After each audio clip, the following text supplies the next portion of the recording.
안녕하세요. 반갑습니다. 자, 우리 8월 5일 목요일 큐티 클래스를 시작합니다. 먼저 시작하기 전에 목사님이 한 가지 양해를 구할 게 있어요. 목사님이 휴가 중이어서 이제 교회를 가지 못했어요. 교회를 가야만 이렇게 PPT를 만들어서 파워포인트를 만들어서 우리 친구들한테 음성과 그 다음에 이렇게 화면으로 우리가 큐티 할 수 있도록 목사님이 할 수 있는데 교회를 가지를 못해서 집에서 큐티 클래스 하다 보니까 음성으로만 하게 됐어요. 집에 컴퓨터가 없어서 이해하길 바랄게요. 자, 오늘 말씀은 사사기 1장 22절에서 36절까지 말씀이고요. 제목은 세나하고 같아요. 불씨 남기지 마세요. 라는 제목입니다. 자, 우리 세나 책을 갖고 있다면 우리 25페이지에 손만 나는 글씨의 그림 묵상 한번 볼래요?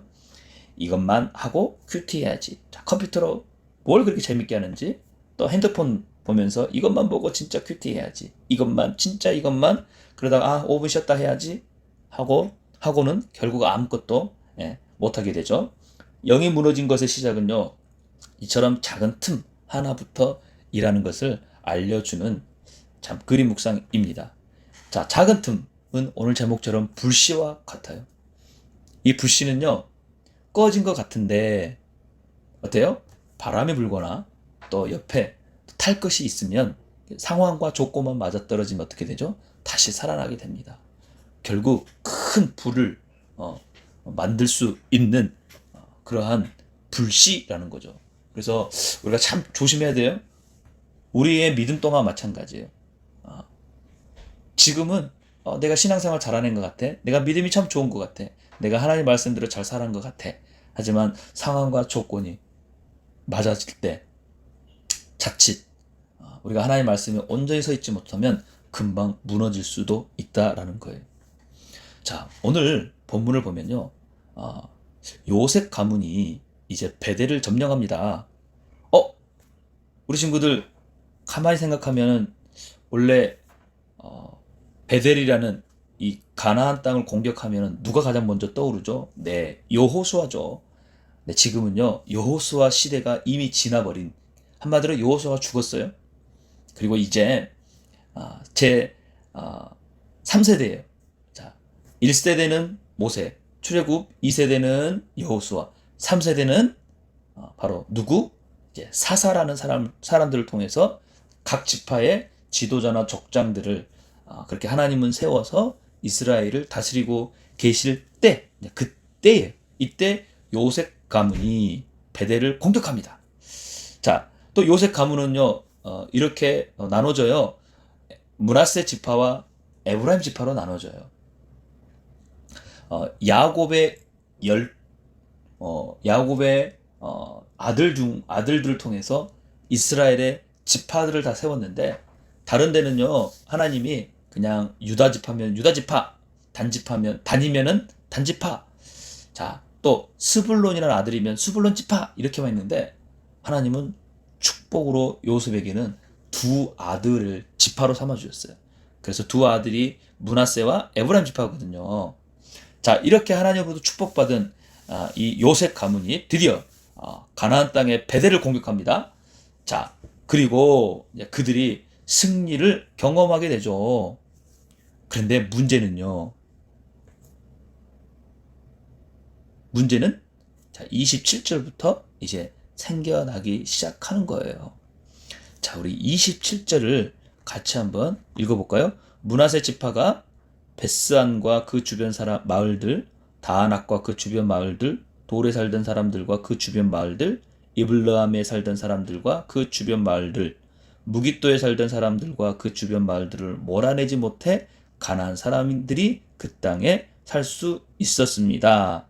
근데 여기 보면 몰아내지 못했다, 그 땅에서 살았다라는 표현이 있는데, 사실요, 몰아내지 못한 것도 있지만 28절에 보면요, 쫓아내지 않는 것도 있거든요. 자, 28절 다시 한번 읽어봅시다. 이스라엘이 강해지자 가나안 사람들에게 강제로 일을 시켰습니다. 그러나 그들을 완전히 쫓아내지 않았습니다. 왜 쫓아내지 않았어요? 강제로 부려먹고 자기들의 종으로 삼으려고 일부러 그랬다는 거예요. 29절에 보면은요, 에브라임 지파도 그랬고요. 30절에는 수불론 지파도, 31절에는 아셀 지파도, 33절에 보면 납달리 지파도, 34절은요, 뭐, 단 지파는 사실은 상대방이 좀 강했던 것 같아. 근데 후에 결국은 이겼거든요. 근데 쫓아내지 않았다는 거예요. 왜요? 하나님은 분명히 가나안 땅에 들어가면 너희가 모두 쫓아내고 가나안 땅을 하나님이 다스리시는 그런 땅으로 세워가라 라고 했는데 그들을 가만히 보니까 이 사람들을 종으로 부려먹어도 괜찮을 것 같거든. 바로 이게 불씨였고 작은 틈이 됐다는 거예요. 결국 어떻게 됐을까요? 이들은 하나님으로부터 크게 혼나게 되는 거죠. 다시 말하면 죄를 그들이 이제 짓기 시작했다는 거예요. 죄의 시작은 이 작은 것, 이거 여기서부터 그렇게 시작됐다는 거예요. 그래서 우리 친구들 가운데도요, 혹시 이 정도면 괜찮겠지. 이렇게 해도 괜찮지 않을까? 아유, 요즘 시대가 어느 때인데 뭐 이런 것 정도는 넘어갈 수 있지 않을까? 라고 하는 그러한 것, 그 불씨, 그 작은 틈이 있다면 우리 친구들 어떻게 될까요? 찾아서 그 불씨를 완전히 밟아서 사라지게 해야 돼요. 자, 이 불씨가 이스라엘 백성들에게 어떻게 작용하냐면요. 이스라엘 백성들은 농경 문화예요. 그리고 40년 동안 광야에서 그들은 여행을 했단 말이에요. 근데 가나안 땅에서 보니까 농경 문화인 이 가나안 땅은 너무 편안하고 안락해요. 그리고 농경 문화다 보니까 먹을 것이 풍성해요. 그래서 가만히 보니까 우리가 믿는 하나님보다 이 사람들이 믿는 그 신이 더 좋아 보이는 것 같아. 그래서 훗날 그들은 바알과 아스다로 우상을 섬기게 됩니다. 자기들을 구원하셨던 하나님을 잊어버리고 이제 한마디로 옮겨 타는 거예요. 여러분, 결국 이렇게 끝을 보게 되는데 하나님의 말씀은요, 절대 상황에 따라 변하는 그런 말씀이 아니라는 거예요. 그래서 하나님은 상황화가 아니라 말씀은 절대화가 돼야 돼요, 우리에게. 상황에 따라 바뀌진 않는 거예요. 만약에 바뀐다면 그 말씀은 진리가 될 수 없어요. 여러분, 진리는 변하지 않는 거예요. 세월이 얼마든 지나도 그 다음에 상황이 어떻게 바뀌어도 변하지 않아요. 예수 그리스도가 우리의 구원자시잖아요. 이게 진리잖아요. 근데 이 진리가 상황에 따라 조건에 따라 달라지면 우리가 구원받았다, 구원받지 못했다. 엉망이 되는 거예요. 혹시 내 마음에 믿음이 있다 없다 하는 것은요, 하나님의 문제가 아니라 예수님의 구원의 문제가 아니라 어쩌면 내 문제일 수도 있다라는 거죠. 진리는 변하지 않아요. 그 말씀은 우리에게 언제나 동일하게 적용된다는 거예요.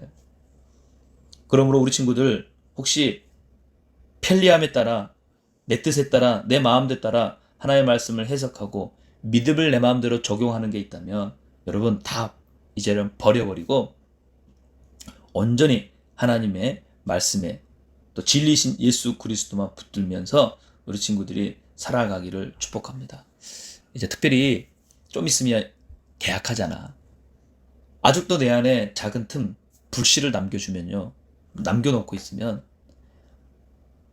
2학기 때 됐을 때 사실 우리 안에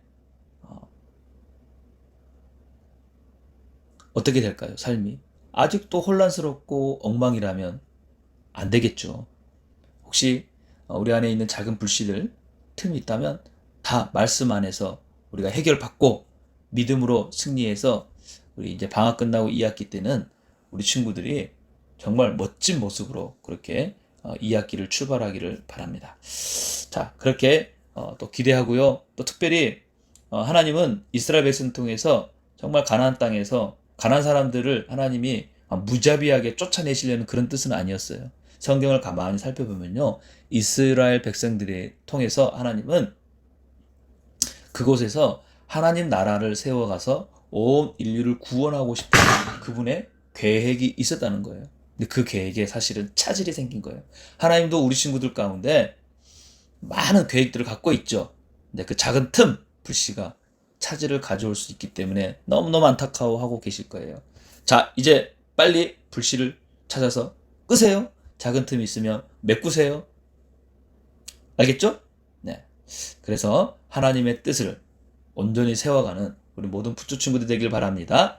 자, 기도할게요. 하나님, 이 시간에 혹시 내가 하나님의 말씀을 가볍게 내 마음대로 해석하고 그래서 죄에 대해서 작은 틈을 갖고 불씨를 남겨놓은 거 있다면 이 시간에 지혜를 주셔서 깨닫게 하시고 또 힘을 주셔서 이것들을 잘 정리하고 다스리게 하여 주옵소서. 그래서 하나님의 뜻을, 하나님의 계획을 함께 세워가는 우리 모든 푸초 친구들이 되게 하옵소서. 예수님의 이름으로 기도합니다. 아멘.